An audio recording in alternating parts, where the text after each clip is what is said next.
सभी हरि नाम संकीर्तन करते हुए जा रहे थे।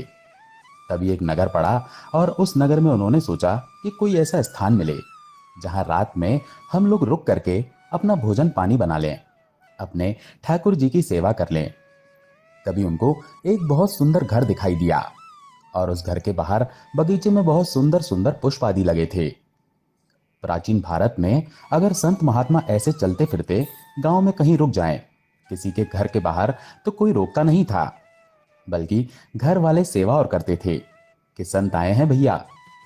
ऐसे ही एक घर के बाहर सब संतों ने अपना धुना जमा लिया, वहीं बैठ करके टिक्कर बनाने लगे, अपने ठाकुर जी की सेवा करने लगे।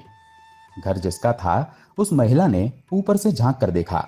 उसके नेत्र सजल हो गए कि आज मेरे द्वार पर संत आए हैं, मैं कुछ सेवा करूं। वो निकल करके बाहर आई और संतों को प्रणाम करने लगी।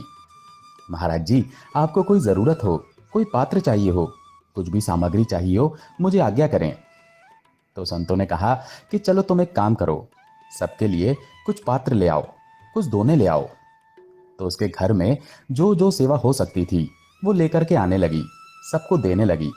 नमक कम पड़ गया तो नमक मंगा लिया। संत बना अपने आप ही रहे थे, बस वो सेवा कर रही थी। रात भर संतों का सत्संग चला, वो बैठ करके सुनती रही।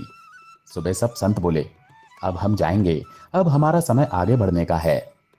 वो दौड़ करके गई और कुछ दक्षिणा और कुछ सामग्रियां लाई और ला करके संतों के सम्मुख पधरा दिया। अब तो नहीं होता ऐसा, पर प्राचीन काल में संतों का ऐसा नियम होता था कि वे दक्षिणा लेने वाले से पूछते जरूर थे, ये दक्षिणा कमाने का जरिया क्या है, ये जो धन हमको दे रहे हो ये आता कैसे है, तुम्हारा काम क्या है, व्यापार क्या है, करते क्या हो। तो संत ने पूछा कि बिटिया, इतनी सामग्री तुम सोना चांदी और जाने क्या क्या ये परात में लेकर के आई हो। ठीक है, हम स्वीकार करेंगे, पर हमारा नियम है, गुरु आज्ञा है, इन सबको प्राप्त करने का स्रोत क्या है, कहां से आता है। उसके हाथ कांपने लगे, मुख मुरझा गया। बोली, महाराज, मैं झूठ नहीं बोलूंगी, मैं एक नगर वैश्या हूं, मैं नगर वधू हूं, लोगों का नृत्य करके रंजन करती हूं, गायन करके रंजन करती हूं। उसके बाद जो मुझे वो लोग देते हैं उससे मेरा घर चलता है। उसके नेत्र सजल हो गए। सामने बैठे हुए संत भी आश्चर्य में पड़ गए, अब क्या करें। वो मन में बहुत दुखी हो गई कि मैंने जीवन में कभी किसी महापुरुष संत की सेवा नहीं करी, पर आज मेरा सौभाग्य है कि मेरे द्वार पर आप आ गए। ये मेरा सौभाग्य है कि मेरे घर की सामग्री आपने प्रयोग में ली, पर मैं अपनी वस्तु को आपको अपना कर्म बता करके नहीं दे सकती, ये मेरा दुर्भाग्य है। संतों ने मुंह फेर लिया। वो धीरे से सामग्री उठाने लगी, हाथ कांप रहे हैं, क्या करूं। आज पहली बार उसको अपने ऊपर ग्लानि हो रही थी। लेकिन कहते हैं ना, संत हृदय नवनीत समाना। संत का हृदय मक्खन के जैसा होता है। जैसे मक्खन अगर गर्म चीज के पास भी रख दिया जाए तो पिघल जाएगा, संत भी ऐसे ही होते हैं। वो उसकी पीड़ा को देख नहीं पाए, बोले, इधर आओ, क्या बात है। वो बोली, बस मैं आपको दक्षिणा नहीं दे सकती, मुझे इसकी बहुत ग्लानि है। संतों ने कहा, हमने एक उपचार ढूंढा है, यदि तुम देना ही चाहती हो तो हमारी एक बात तुमको माननी पड़ेगी। वो तो बड़ी खुश हो गई, आंसू पोंछते हुए बोली, आप जो कहेंगे मैं करूंगी, मुझे बताइए। संत बोले, पहले रुपए से लेकर अंतिम तक तुम्हारे पास जितनी संपत्ति है ये सब ठाकुर जी की सेवा में अर्पित कर दो, कुछ भी अपने पास मत रखो। ये तुम जो सामग्री लेकर के आई हो, जो दक्षिणा हमको दे रही हो, हम इसको तो स्वीकार नहीं करेंगे, पर फिर भी अगर चाहती हो कि हम लोग इसे स्वीकार करें तो श्री रंगनाथ भगवान का मंदिर है दक्षिण में तिरुचिल्लापल्ली में, अपने संपूर्ण जीवन की कमाई से सुंदर स्वर्ण का मुकुट बना करके ठाकुर जी को पहना दो तो तुम्हारी ये संपत्ति स्वीकार है। बोले, आधी अधूरी नहीं, अब देने का मन हुआ ही है तुम्हारा और इतना भावुक हो ही रही हो, तुमको ग्लानि हो रही है ना अपने कर्म के ऊपर, अपने भाव के ऊपर। ठीक है, हम आज्ञा देते हैं, इस ग्लानि का एक ही प्रायश्चित है, अपने जीवन की सारी संपत्ति ठाकुर जी के चरणों में अर्पित करके वैष्णव हो जाओ। अब अपने भोजन प्रसाद की चिंता मत करना, सब ठाकुर जी करेंगे, लेकिन अब जो कुछ भी है तुम्हारे पास सब अर्पित कर दो। दोस्तों, हमारे जो ठाकुर जी है ना, इनको मैथमेटिक्स नहीं आती। ठाकुर जी की मैथ्स अच्छी नहीं है, बस दो ही चीज जानते हैं, क्या, पूरा पूरा दो, पूरा पूरा लो। आप कहो ठाकुर जी से, ये मेरी कमाई है, इसमें से इतना बेटी का, इतना बेटे का, इतना पत्नी का, इतना मेरा, इतना परिवार का, और फिर जो बचा थोड़ा सा, ये ठाकुर जी आपका। ठाकुर जी कहते हैं, मेरी गणित बेकार है। ब्रज की भाषा में कहते हैं, पूरो दे दे पूरो ले जा, और कचूना आवे मोहे। तो संत ने भी वही बात कह दी।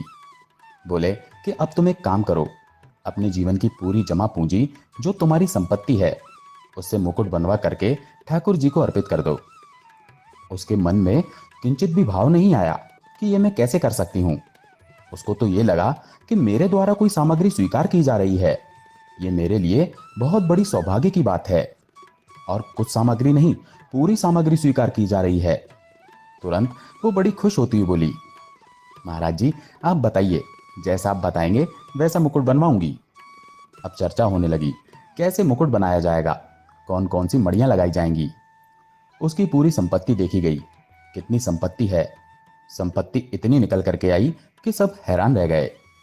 महाराज बोले, इसका मुकुट बनवाओ।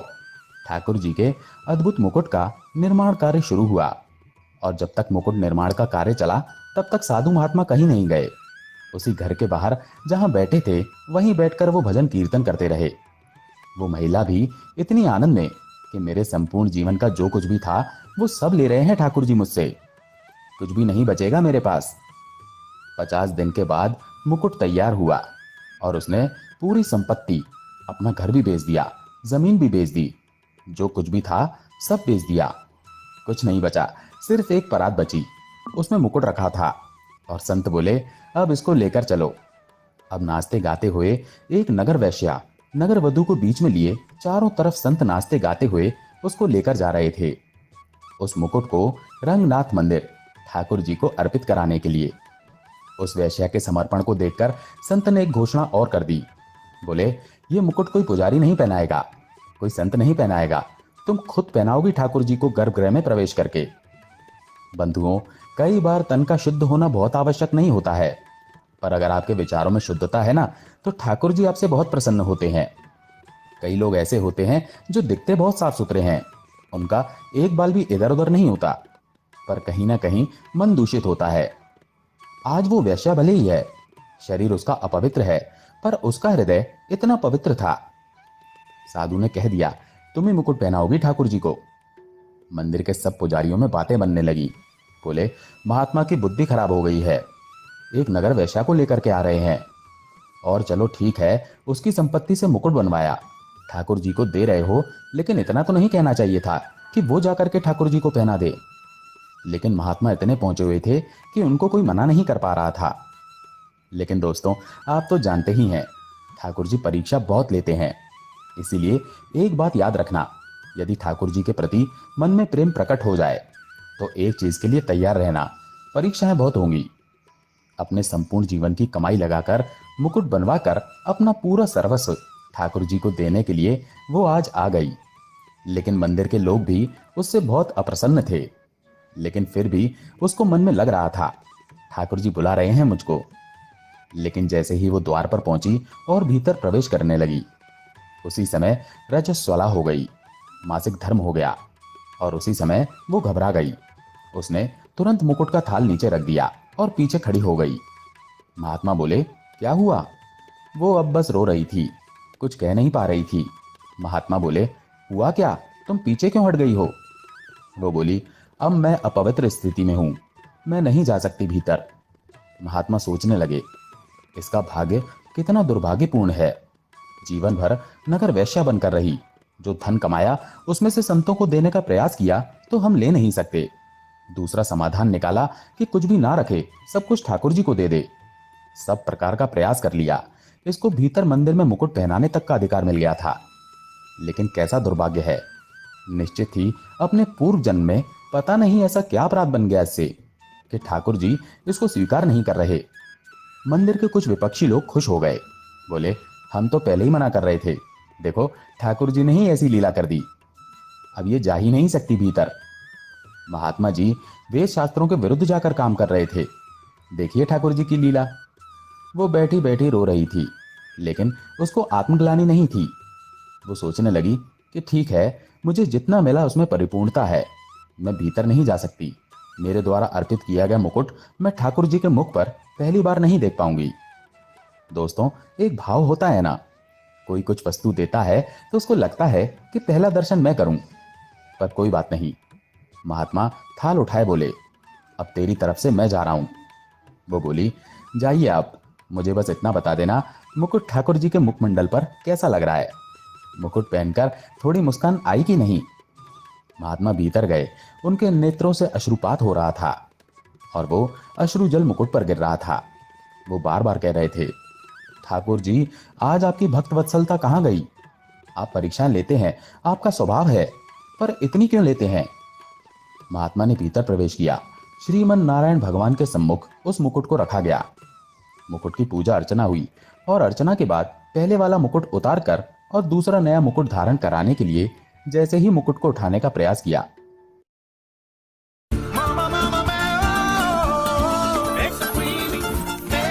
Fun Foods Veg Mayonnaise by Dr. Oetker, now also in stripes. मुकुट उठा ही नहीं। महात्मा जी उस मुकुट को बाहर से खुद ही उठाकर लाए थे। वो इतना भारी हो गया कि उनसे उठा ही नहीं। उस मुकुट को उठाने में 2-2, 3-3, 4-4 वैष्णव लगे थे, लेकिन वो इतना भार धारण कर चुका था कि किसी से हिल भी नहीं पाया। महात्मा बोले, भगवान, मैं तो अभी उठा के लाया हूं। पूरे नगर कीर्तन करते हुए वो वैश्या लाई, अब अचानक ऐसा क्या हुआ? ये मुकुट इतना भारी कैसे हो गया? तभी देखा तो श्री रंगनाथ भगवान के नेत्रों में आंसू दिखाई दिए। महात्मा जी ने कहा, तुरंत पर्दा लगाओ, कपाट बंद करो, ठाकुर जी से मुझे एकांत में कुछ चर्चा करनी है। कपाट बंद किए गए। महात्मा ने हाथ जोड़कर ठाकुर जी से पूछा, ठाकुर जी, ये क्या लीला है? महात्मा बहुत पहुंचे हुए थे। ठाकुर जी से उनकी मानसिक वार्तालाप होती थी। ठाकुर जी बोले, जो मुकुट बना के लाया है उसी को भीतर लाओ, उसी के हाथ से ही मुकुट पहनेंगे। महात्मा सोचने लगे, एक वैश्या, उसके जीवन भर की कमाई, और वो भी रजस्वला अवस्था, और ठाकुर जी कह रहे हैं उसी को लेके आओ, उसी के हाथ से मुकुट पहनूंगा। दोस्तों, ठाकुर जी बहुत प्रेम करते हैं, बस कोई देने वाला होना चाहिए। महात्मा दौड़े दौड़े बाहर गए और बाहर जाकर देखा तो वो एक खंबे से सिर लगाए बैठी बस रो रही थी। महात्मा जाकर बोले, जल्दी उठ। वो बोली, आप दूर रहिएगा मुझसे, मेरी छाया भी ना पड़े आप पर। प्राचीन भारत में तो इस तरह के बहुत नियम होते थे। महात्मा बोले, मैं छाया से बचूं? और जगत के पालनहार साक्षात भगवान श्री कृष्ण भीतर तेरी प्रतीक्षा कर रहे हैं।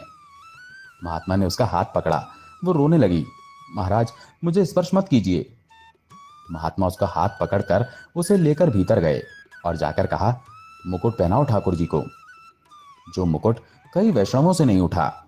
लोग वहां चिल्लाने लगे, कई लोग गालियां दे रहे थे, कई लोग उल्टा सीधा बोल रहे थे। आज अनर्थ हो रहा है, आज पृथ्वी फट जाएगी, आज बहुत बुरा हो रहा है, ये गलत है। लेकिन जिस मुकुट को कोई नहीं उठा पाया, जैसे ही उसने उठाया वो उड़ गया, और ठाकुर जी की जो प्रतिमा थी, ऐसा प्रतीत हुआ जैसे मुकुट धारण करने के लिए उस प्रतिमा का मुख नीचे हो गया और मुकुट ठाकुर जी ने धारण कर लिया। और वो वैश्या, उसकी स्थिति तो जाने कितने दिनों के लिए मूर्छा में चली गई। वो मूर्छित हो गई, और जब उसकी मूर्छा टूटी, वो परम वैष्णव और कुछ दिन भगवत स्मरण करने के बाद भगवत धाम को प्राप्त हो गई।